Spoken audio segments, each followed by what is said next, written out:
What's up, everyone? Welcome to the Dr. Blue Duck podcast. It is late at nights and I'm up. I think I'm the only person up in my house right now, and I'm doing this podcast to answer this question. Can you guys be a hardcore gaming dad? Can you be a hardcore video gamer as a dad? Now, I want to answer that question with a question, but first, I want to go back to my past and talk about gaming for me. Now, gaming for me has always been a hobby. I never really thought gaming could bring me into a life of professional esports. And I want to say, if you do think that gaming can make you a professional esports athlete, I want to encourage you to check the stats on that and see how many people out there actually become a full-time, well-off esports athletes. It's extremely rare. When I did the research, I don't even want to tell you the stats right now because it is changing. And by the time I tell you it, when this podcast comes out, it's probably going to be something different. So it is extremely low. You have a better chance of going to Hollywood and becoming an actor. You have a better chance of being a professional, like physical sports athletes, than you do a esports athletes making an income that's going to support a large family or a decent sized family. If you want to be able to have health benefits and retirements and own a house and be able to pay for your kids to have decent things and be an esports athlete, it is extremely rare that that's going to happen. So I say that not to be like pessimistic or anything, but just to say that gaming, most likely for you and definitely for me, because I'm horrible at gaming, even though I love it, is going to be a hobby. And in my opinion, it is a good hobby. There's many things about gaming that's great. One is that I can do my hobby here in my house in between taking care of my kids and hanging out with my wife. Whereas if I wanted to get really good at golf, I would have to be away from home after work instead of coming home and being able to game in between times where it's convenient for my family. I would be at the golf course away from my family, not able to really help out that much. So to me, gaming is a hobby, but it is a good hobby, and done responsibly, it is a responsible hobby as well. But for a select few will ever become a full-time job. And this, I don't want to become a professional gamer. It sounds nice on paper, like, hey, I could be a professional gamer and I literally get paid to play video games. But here's the problem with that. If I became a professional gamer, I would have to get a new hobby, because then gaming for me would no longer be a hobby. It would be my full-time job. And I would hate to have a job where I have to tell my kids that, hey, you're not going to get nice Christmas presents or birthday presents this year because daddy didn't do well in a Fortnite competition. That's not where I want to be in life. So it's not going to be a full-time job, and that is okay because it's a hobby and it is a good hobby. Now, should I become a hardcore gamer? That is someone who games for many, many hours and maxes out games, and you just really commit to it. In my opinion, I don't want to be there. Me personally, I don't want to be there because I've had 3 buddies, one this last year, who have passed away. One guy who passed away, an amazing guy, left behind 2 kids. And I can't imagine him wishing that he would have spent more time gaming than spending time with his kids. If he had more time here, he would not be spending it trying to be a hardcore gamer. He would spend it being with his kids. I know him, and I know that's what he would want and what he would have done if he had more time here. So having experienced loss of people, specifically guys who had kids, I want to be grateful for being here. And there's a difference between being grateful and thankful. And it took me a while to understand this. Being thankful is like, man, I'm thankful that, I'm thankful I didn't die on the way to work today. Being grateful is when you are in a car accident and the car flips over and catches fire, and somehow you were thrown from it without a scratch, and there's no way you should be alive, and you're like, man, I'm so grateful that I am alive. Okay. And that's kind of a big deal. Being grateful is like being on it's like being thankful like on crack. Okay. Being grateful is like being thankful with sincerity, like deep sincerity. A lot of people are like thankful that yeah, I'm thankful I'm not a drug addict. But if I were a drug addict and I got out of that lifestyle, I might be grateful. I might have such gratitude that I got out of that lifestyle that it goes beyond being thankful.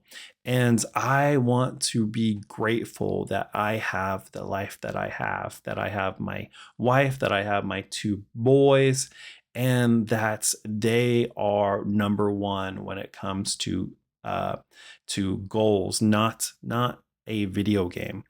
So there's this game that I'm kind of interested in. You guys might have heard about it, Elder Scrolls Online. It's a pretty popular game, and so many times, I play it, and I played it a little bit, and then not so much, and I haven't played it in a while now, and there's always part of me that's like, man, I really want to get into Elder Scrolls Online and build up my character and just have fun and kind of build a community with that. But it's a big game, and there's a lot that's required in that game.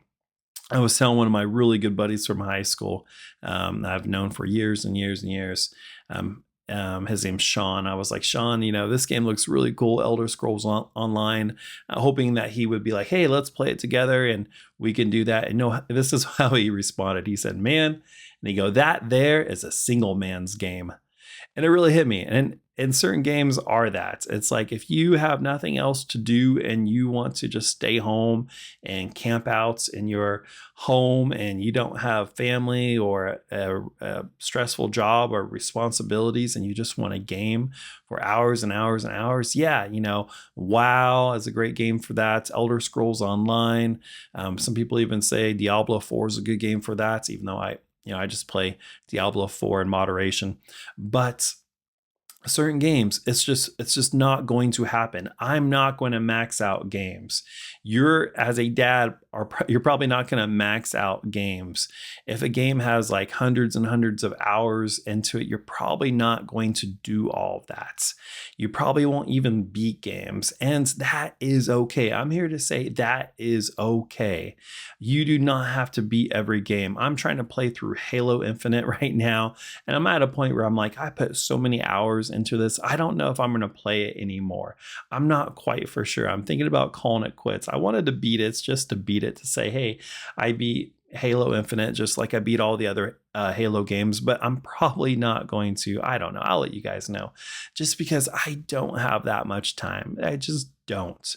So the question, and this is how I was going to answer the first question with a question. Can you be a hardcore gamer? Here's the answer to that question.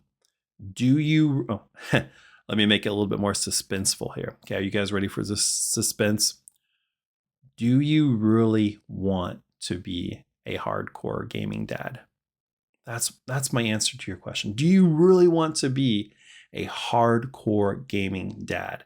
Do you really want to put all those hours and all that energy and all that focus and all that time into your hobby? Or do you want to put that into other things? You want to put that into your wife and your kids and your health and maybe your friends and your family and your church and your job and into your studying and reading and learning, or do you want to put it all into gaming? Okay, because to be a hardcore gamer is going to require that. And what I'm here to say is that there is no shame in not being a hardcore gamer and being a gamer. There's no shame in having a hobby of gaming and not beating all the games or being a hardcore gamer. Now, when you get on YouTube or you're in gaming communities, you're going to talk about people beating games in like 2 days or 3 days. That's not you. It's not me. Okay, we're dads. We have responsibilities. We don't want to do that. And one purpose for this channel is to be like, hey, this is a place where you can come and you can talk and you can hang out in the comments where you're not going to be scolded or made fun of for not beating a game or maxing out your character or just waiting for the extension download to come after a week of the game coming out. We know we're not going to be able to be there, but there is no shame in being able to play a game for 15 minutes at a time or 30 minutes at a time, or maybe once a week, an hour at a time. Okay. There's no shame in that. And this community that I'm trying to build here, the Dr. Blue Duck community of gaming dads, is here to encourage that that is okay. And you are still a gamer, even though you are not a hardcore gamer. And that we don't even want to be serious hardcore gamers because we have responsibilities. And those responsibilities we have, they're not life-taking, they're life-giving. And those responsibilities we have aren't requirements, they're blessings. To be able to put my boys to bed instead of playing a video game or playing a video game for a long amount of time, I'm not losing anything. I'm gaining something. I'm getting a blessing of having those boys in my life and experiencing putting them to bed and making those memories. And someday, a long, long, long time from now, when they're old and I'm gone, I want them to be like, yeah, Dad put me to sleep at night, and Dad told me stories, and Dad prayed with me, and Dad even sang me songs sometimes, and Dad wrestled with me, instead of, yeah, Dad was really good at a video game. When you think about it like that, it really puts it in perspective. One of my buddies, his dad was absent in his life for many years, and he reconnected with his dad, like I think in his 30s. And I asked him, like, how did that conversation go? And he said that his dad, over and over again, was talking to him about how good he was in a video game, and how he was like maybe top 10 in the state or something. I don't remember the details, but how good he was in a video game. And my buddy, the son in his 30s, at the end of conversation said something like, well, Dad, I'm really glad you're so good at a video game. I think what he meant was, man, you're a lousy dad. You're a lousy dad, but you're good at a video game. That's nothing to brag about. You don't have any bragging rights if you're a lousy dad and a great gamer. Okay. You don't have any bragging rights if you are an amazing golfer and a horrible husband and a father. You don't have any bragging rights if you make a whole lot of money at your job, but you neglect your family. Okay. You don't have bragging rights for any of that. So, can you be a hardcore gaming dad? The answer is, do you even want to be a hardcore gaming dad? I would rather be a present dad with a fun hobby. And I think you guys are on board with me that you would rather be a present dad with a fun hobby. And maybe your hobbies are other things as well. Maybe you collect cards. Maybe you are restoring an old car in the garage. Whatever. They're hobbies. They're for us to take a break from this busy life full of responsibilities and just rest and unwind. It's a break. It's a mental break from all that. So when we come back together, we're a better husband. We're a better dad. We're a better family member. We're better friends. We're a better co-worker. We're better servants as all the people in our lives who we take care of and serve and honor and respect and love and care for. So yeah, we don't want to be hardcore gamers, and we're okay not being hardcore gamers. And all those like young kids out there that make fun of us for not maxing out our RPG characters or being able to max out in every season of every multiplayer game, it's okay. And here, the Dr. Blue Duck podcast, I'm saying it's okay. You're doing great, Dad. Okay. Fellow gamer dad, you're doing great. Keep loving on your kids. Keep serving your wife, and keep gaming as a hobby.